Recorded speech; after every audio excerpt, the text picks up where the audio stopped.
कि previous year question paper की ये हो गया 31 के पहले का पहला सेट हो गया, 31 के पहले का दूसरा सेट, 31 के पहले का तीसरा सेट। टाइपोलॉजी क्या है, उसके बाद के लिए हिस्ट्री की बात, जैसे ज्योग्राफी कर लें, ऐसे पॉलिटिकल साइंस की बात कर लें, उसके बाद बात इकोनॉमिक्स की कर लें, उसके बाद मैप वर्क की बात कर लें, रिसोर्सेस हमें क्या क्या फॉलो करने हैं। इस वीडियो के बाद आपको सीबीएसई 2027 सोशल साइंस में एक सिंगल डाउट नहीं रहेगा, ये मेरा प्रॉमिस है। ज्यादा लोड लेने की जरूरत नहीं है।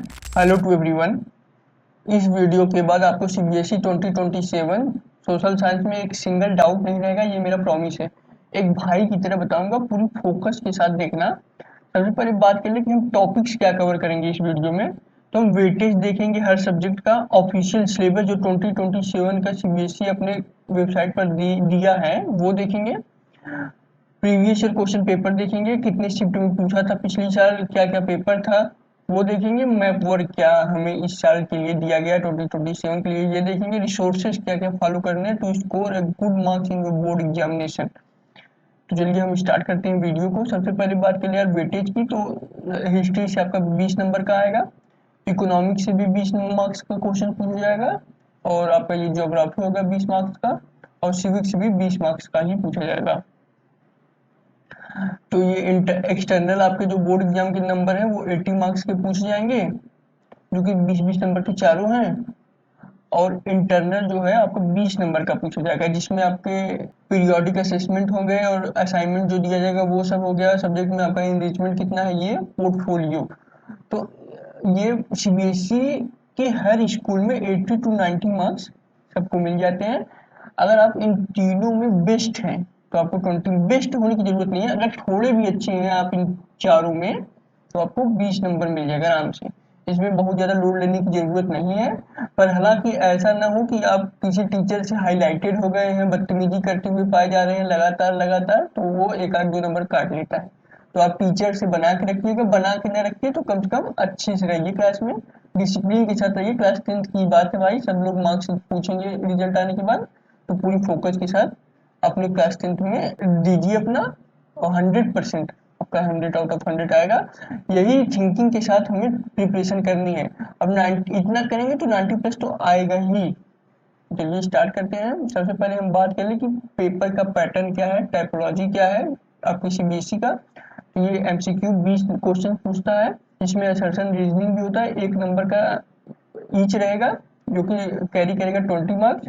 शॉर्ट आंसर क्वेश्चन 4 क्वेश्चन पूछेगा, 2-2 मार्क्स का ईच रहेगा, 8 मार्क्स कैरी करेगा। मीडियम क्वेश्चन जो है वो 5 क्वेश्चन पूछेगा, 3 नंबर का हर एक क्वेश्चन रहेगा, 15 मार्क्स ये कैरी करेगा। केस स्टडी बेस्ड क्वेश्चन जो होता है वो 3 क्वेश्चन पूछेगा, 4 नंबर का एक एक, तो 12 मार्क्स कैरी करेगा। लॉन्ग आंसर क्वेश्चन जो है वो 4 क्वेश्चन पूछेगा, 5 नंबर के ईच, तो 20 मार्क्स ये कैरी करेगा। मैप वर्क जो है आपका वो 5 नंबर का रहेगा, एक क्वेश्चन दिया रहेगा जो आपका इंडिया का मैप है, मैप में आपको रिलोकेट करना पड़ेगा कि जो जो पूछेगा आपको, जैसे खेड़ा आंदोलन पूछ दिया, ये सब पूछा तो आपको ये बताना पड़ेगा। चंपारण के जो सत्याग्रह हुआ था, खेड़ा हुआ था, और मिल स्ट्राइक जो हुआ था अहमदाबाद का वो पूछ दिया। ऐसे ही आप हिस्ट्री से पूछ देगा, ज्योग्राफी पूछ देगा, तो आपको रिप्रेजेंट करना रहेगा मैप, ये 5 नंबर का पूछा जाएगा।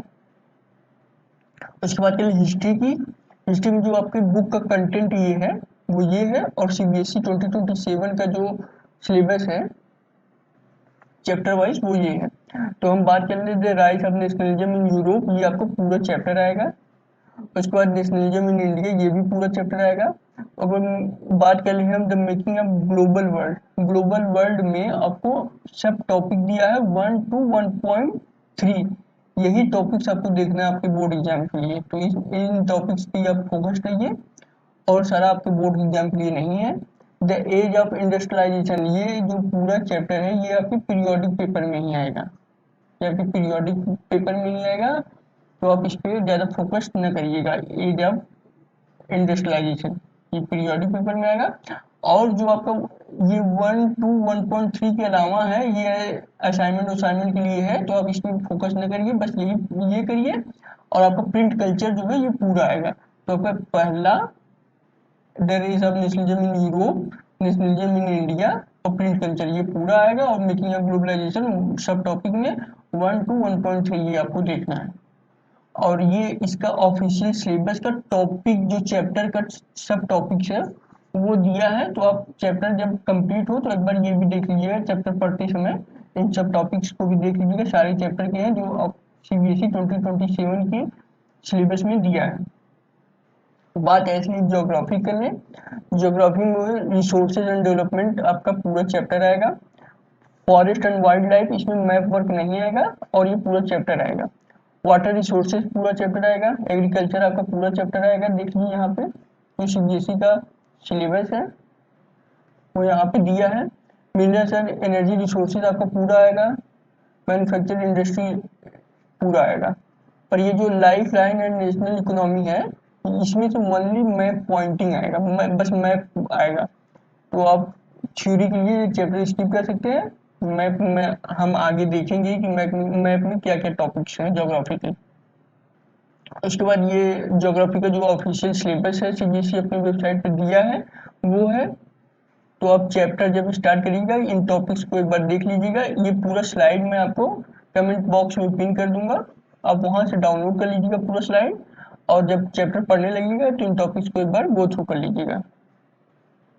ऐसे पॉलिटिकल साइंस की बात करें जो सिविक्स है आपका, इसमें कोई चैप्टर कटा नहीं है, पांचों चैप्टर पूरे पूरे आएंगे। पावर शेयरिंग आएगा, फेडरलिज्म आएगा, जेंडर रिलीजियस कास्ट आएगा, पॉलिटिकल पार्टीज आएगा, आउटकम्स ऑफ डेमोक्रेसी, ये पूरे चैप्टर्स हैं, ये पूरे आएंगे। 20 नंबर के लिए हैं। तो आप सिविक्स आप अपना पूरा देख लीजिएगा। तो सिविक्स के जो सब टॉपिक्स हो गए चैप्टर वाइज, सीबीएसई का जो ऑफिशियल सिलेबस है वो मैं दे दिया हूँ यहाँ पे। आप चैप्टर पढ़ने से पहले इन सब टॉपिक्स को देख लीजिएगा, तो आपको थोड़ा आइडिया हो जाएगा सीबीएसई कैसा क्वेश्चन पूछेगा। उसके बाद बात इकोनॉमिक्स की कर लें, तो इकोनॉमिक्स में ये पूरा चैप्टर आपका आएगा डेवलपमेंट, और सेक्टर ऑफ इंडियन इकोनॉमी ये भी पूरा आएगा। मनी एंड क्रेडिट ये भी पूरा आएगा। पर ये जो आपका ग्लोबलाइजेशन एंड इंडियन इकोनॉमी है, इसमें से what is globalization and factor that has been enabled globalization, इन दो टॉपिक्स को आपको देखना है। बस इन दो टॉपिक से आपके सीबीएसई बोर्ड एग्जाम में क्वेश्चन आएंगे और सारे टॉपिक्स को आप छोड़ सकते हैं।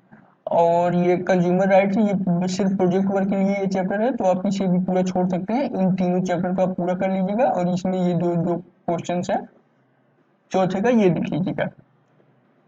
ऐसे ये जो सीबीएसई का 2027 का ऑफिशियल सिलेबस है वो मैं यहाँ पे आपको स्लाइड में बता ही दिया हूँ, दे दूंगा, तो आप यहाँ से पढ़ने से पहले एक बार टॉपिक सारे देख लीजिएगा। ऐसे जो ये आपका ये globalisation and the Indian economy है, इसमें ये सब टॉपिक जो है दो ठो यही पूछे जाएंगे। What is globalization, factor that has been enabled globalization, इन दो टॉपिक्स को आप देख लीजिएगा, बस यही दो टॉपिक पूछे जाएंगे। और आपका जो 5वां चैप्टर है ये तो प्रोजेक्ट वर्क के लिए है ही, तो आप इसे छोड़ सकते हैं और इन तीनों चैप्टर्स को आप पूरा पूरा देख लीजिएगा। तो जब मैप वर्क की बात कर ले, मैप वर्क में आपका 2 नंबर का हिस्ट्री पूछा जाएगा, जिसमें कांग्रेस का जो सेशन सारे हुए थे उसमें 3 सेशन है जो मैं अभी आपको बता दूंगा कौन कौन सा है। उसके बाद सत्याग्रह जो है आपका चंपारण वो हो गया, और अहमदाबाद मिल स्ट्राइक हो गया, खेड़ा आंदोलन हो गए, ये सब जो है आपके पूछे जाएंगे। मैप वर्क में जलियांवाला बाग और डांडिया मार्च जो गांधी जी स्टार्ट किए थे, ये आपके मैप वर्क हो गए हिस्ट्री के। उससे ऐसी ज्योग्राफी के ये सारे मैप वर्क हो गए। डैम एग्रीकल्चर हो गया, उसके बाद माइंस एंड ऑयल फील्ड्स हो गया, ये सब आप देख लीजिएगा, ठीक है, कोई बात नहीं। तो ये आप देख लीजिए ज्योग्राफी की मैप वर्क है। उसके बाद हम देख लेते हैं ऑफिशियली जो सिलेबस में दिया है जो टॉपिक्स हैं, जैसे ये हो गया कांग्रेस का सेशन, कलकत्ता वाला, नागपुर वाला, मद्रास सेशन, ये आप देख लीजिएगा। खेड़ा, चंपारण और अहमदाबाद ये देख लीजिएगा। जलियांवाला बाग, डांडी मार्च देख लीजिएगा, और डांडी मार्च हो गया। उसके बाद आपका ये ज्योग्राफी हो गया, ज्योग्राफी की ये सब टॉपिक्स है, आप इन्हें देख लीजिएगा।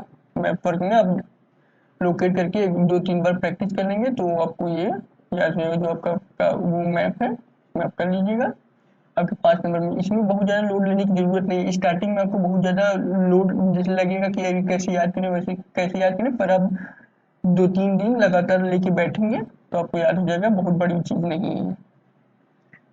उसके बाद हम बात कर लें आपके प्रीवियस ईयर क्वेश्चन पेपर की। तो अगली साल आपके 2026 में सीबीएसई ने 5 पेपर डिजाइन किए थे। 5, जैसे आप सोच रहे होंगे प्रीवियस ईयर में एक पेपर होगा उसको कर लेंगे, नहीं, 5 पेपर सीबीएसई ने डिजाइन किया था।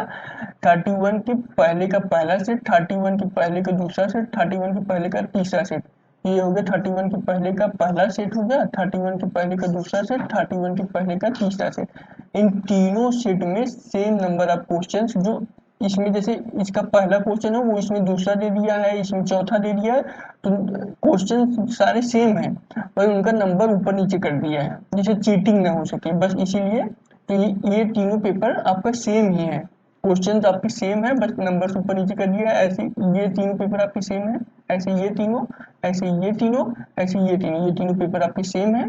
तो मैं इन पांचों को कंबाइन करके आपके कमेंट सेक्शन में पिन कर दूंगा, आपके कमेंट सेक्शन में ये पीवाईक्यू दे दूंगा आपका। आप वहां से डाउनलोड कर लीजिएगा, पांचों सेट को आप लगा लीजिएगा एक बार, आपका सिलेबस जब कंप्लीट हो जाएगा उसके बाद हम बात करें रिसोर्सेस हमें क्या क्या फॉलो करने हैं।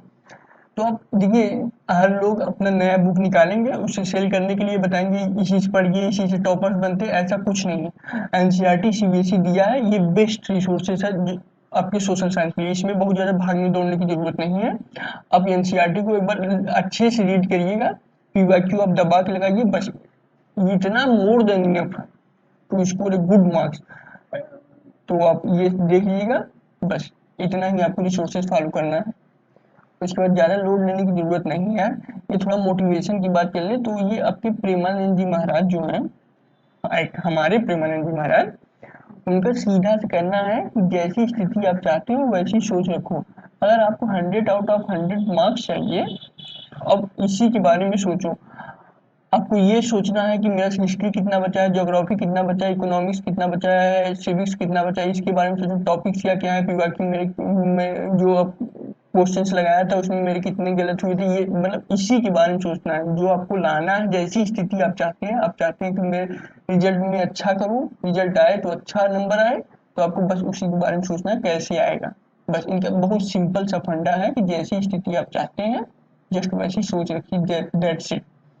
और ये इलॉन मस्क का, जैसे कि आप भी जानते ही होंगे इलॉन मस्क को, कि इनका सीधा सीधा है वर्क लाइक हेल, मतलब एकदम तगड़ा वाला काम करो, काम काम काम काम। You just have to put 80 to 100 hours week, every week, मतलब एक वीक हुआ इसमें 80 से 100 घंटे दीजिए, फिर नेक्स्ट वीक जो आएगा उसमें भी 80 से लेकर 100 घंटे तक दीजिए। ऐसे ऐसे देंगे तो ये इम्प्रूव कर देगा। और सब सक्सेस को, जो सक्सेस के बीच में रोड़ा जितना भी आ रहा है कि नहीं हो पाएगा, ये होगा अपने आप खत्म हो जाएगा। ये 80 से 100 घंटे इनके लिए है, तो आपके लिए तो 60 to 70 आवर्स अगर आप दे रहे हैं हर वीक, ये मोर देन इनफ है। अब बस लगातार पढ़िए। जैसे आपको लग रहा है हिस्ट्री नहीं आ रहा, हिस्ट्री नहीं है, आप लगातार हिस्ट्री में हर वीक दीजिए, समय देंगे वो कुछ मतलब 2-3 हफ्ते बाद आपको आने लगेगा। कुछ प्रेशर लेने की जरूरत नहीं है, एक अच्छे बिलीव के साथ, सही माइंडसेट से, डिसिप्लिन के साथ और नियम के साथ अगर कंसिस्टेंटली आप फॉलो करेंगे तो आप जरूर 100 आउट ऑफ 100 स्कोर करेंगे। तो यार चलिए ठीक है, तो thank you for everything. And अगर आपको सेम ऐसी साइंस के लिए भी वीडियो चाहिए तो आप कमेंट सेक्शन में बता दीजिएगा। इस वीडियो में मैं न्यू जो एनसीईआरटी है आपकी एनसीईआरटी, वो कमेंट सेक्शन में दे दूंगा। आपको पीवाईक्यू जो है वो कमेंट सेक्शन में दूंगा, पूरा स्लाइड जो है आपको वो कमेंट सेक्शन में दे दूंगा। मैथ के लिए ऑलरेडी अपलोडेड है। और किसी भी टाइप का अगर आप डाउट है क्लास 10th के लिए तो आप कमेंट सेक्शन में बता दीजिएगा, मैं आपके हर एक डाउट को क्लियर करूंगा।